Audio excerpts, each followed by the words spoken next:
4. La fabrique. Au commencement de ce chapitre, nous avons étudié le corps de la fabrique, le machinisme.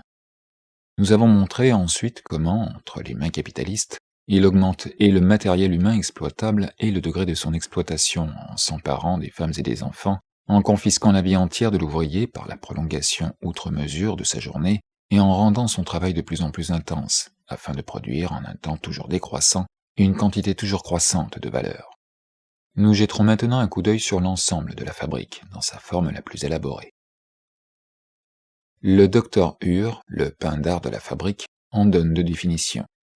Il la dépeint d'une part, ouvrez les guillemets, comme une coopération de plusieurs classes d'ouvriers, adultes et non adultes, surveillant avec adresse et assiduité un système de mécanique productive mise continuellement en action par une force centrale, le premier moteur. Fermez les guillemets. Il la dépeint d'autre part comme, ouvrez les guillemets, un vaste automate composé de nombreux organes mécaniques et intellectuels qui opèrent de concert et sans interruption pour produire un même objet, tous ces organes étant subordonnés à une puissance motrice qui se meut d'elle-même. Fermez les guillemets. Ces deux définitions ne sont pas le moins du monde identiques. Dans l'une, le travailleur collectif ou le corps de travail social apparaît comme le sujet dominant et l'automate mécanique comme son objet. Dans l'autre, c'est l'automate même qui est le sujet et les travailleurs sont tout simplement adjoints comme organes conscients à ces organes inconscients et avec eux subordonnés à la force motrice centrale. La première définition s'applique à tout emploi possible d'un système de mécanique. L'autre caractérise son emploi capitaliste et par conséquent la fabrique moderne. Aussi Maître Ure se plaît-il à représenter le moteur central non seulement comme un automate, mais encore comme un autocrate. Ouvrez les guillemets.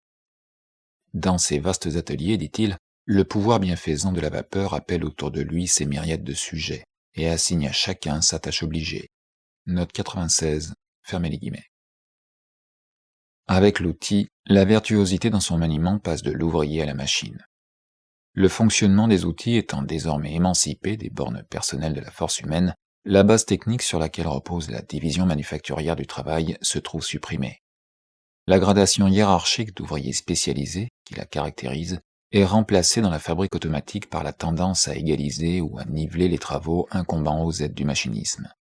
Note 97. À la place des différences artificiellement produites entre les ouvriers parcellaires, les différences naturelles de l'âge et du sexe deviennent prédominantes.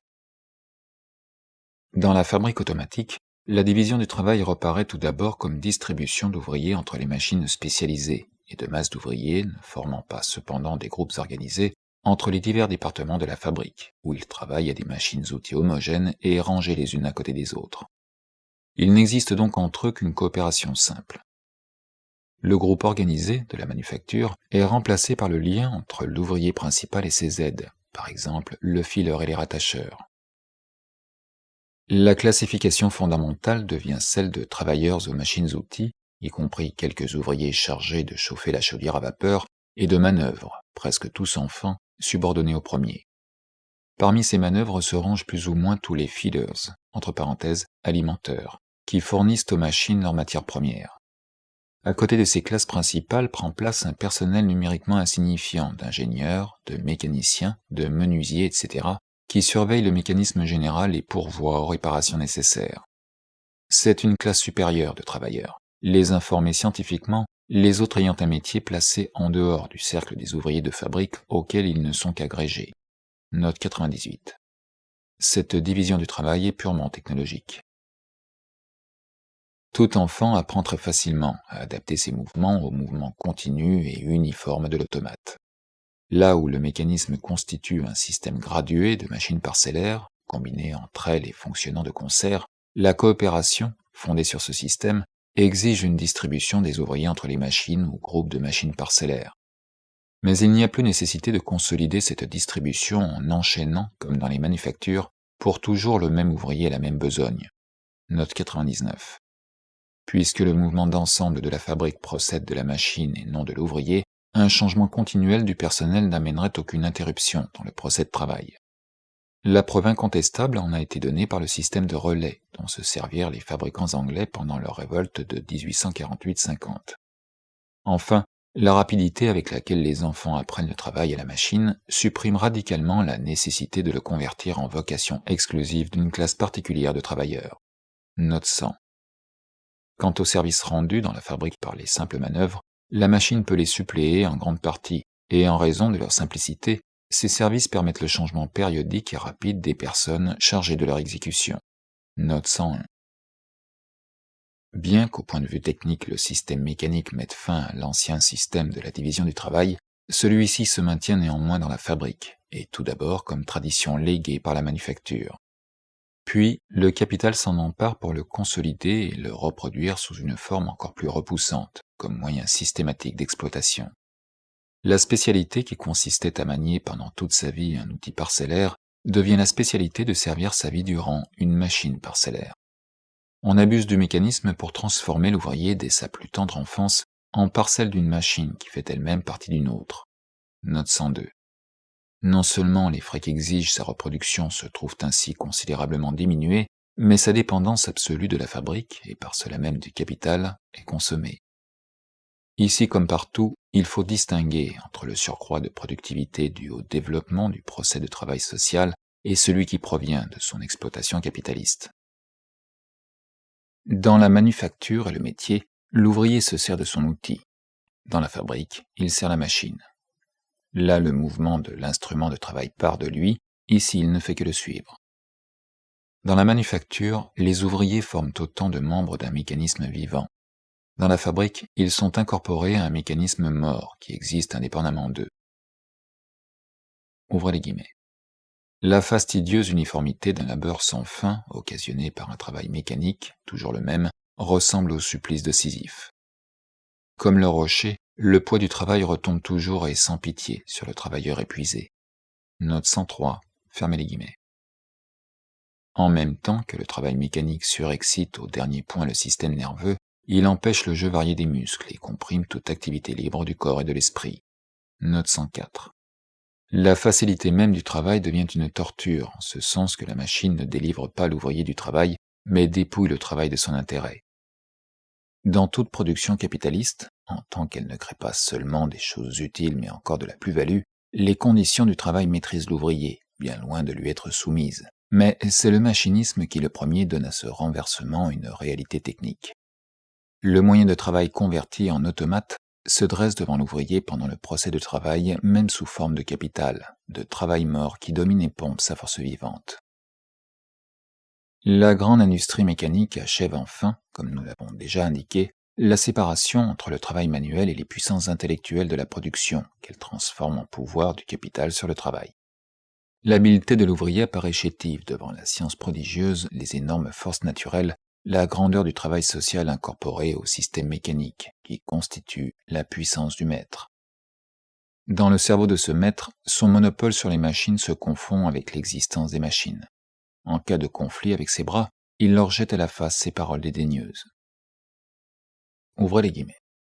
Les ouvriers de fabrique feraient très bien de se souvenir que leur travail est des plus inférieurs, qu'il n'en est pas de plus facile à apprendre et de mieux payer, vu sa qualité, car il suffit du moindre temps et du moindre apprentissage pour y acquérir toute l'adresse voulue. Les machines du maître jouent en fait un rôle bien plus important dans la production que le travail et l'habileté de l'ouvrier, qui ne réclame qu'une éducation de 6 mois et qu'un simple laboureur peut apprendre. Note 105, fermez les guillemets. La subordination technique de l'ouvrier à la marche uniforme du moyen de travail et la composition particulière du travailleur collectif d'individus de sexe et de tout âge créent une discipline de caserne parfaitement élaborée dans le régime de fabrique. Là, le soi-disant travail de surveillance et la division des ouvriers en simples soldats et sous-officiers industriels sont poussés à leur dernier degré de développement. Ouvrez les guillemets. La principale difficulté ne consistait pas autant dans l'invention d'un mécanisme automatique. La difficulté consistait surtout dans la discipline nécessaire pour faire renoncer les hommes à leurs habitudes irrégulières dans le travail et les identifier avec la régularité invariable du grand automate. Mais inventer et mettre en vigueur avec succès un code de discipline manufacturière convenable aux besoins et à la célérité du système automatique, voilà une entreprise digne d'Hercule, voilà le noble ouvrage d'Arkwright. Même aujourd'hui que ce système est organisé dans toute sa perfection, il est presque impossible, parmi les ouvriers qui ont passé l'âge de puberté, de lui trouver d'utiles auxiliaires. Note 106. Fermez les guillemets. Jetant aux orties la division des pouvoirs, d'ailleurs si prônée par la bourgeoisie et le système représentatif dont elle raffole, le capitaliste formule, en législateur privé et d'après son bon plaisir, son pouvoir autocratique sur ses bras dans son code de fabrique. Ce code n'est du reste qu'une caricature de la régulation sociale, telle que l'exige la coopération en grand et l'emploi de moyens de travail communs, surtout des machines. Ici, le fouet du conducteur d'esclaves est remplacé par le livre de punition du contremaître. Toutes ces punitions se résolvent naturellement en amendes et en retenue sur le salaire, et l'esprit retors des lycurgues de fabrique fait en sorte qu'ils profitent encore plus de la violation que de l'observation de leurs lois. Note 107. Nous ne nous arrêterons pas ici aux conditions matérielles dans lesquelles le travail de fabrique s'accomplit.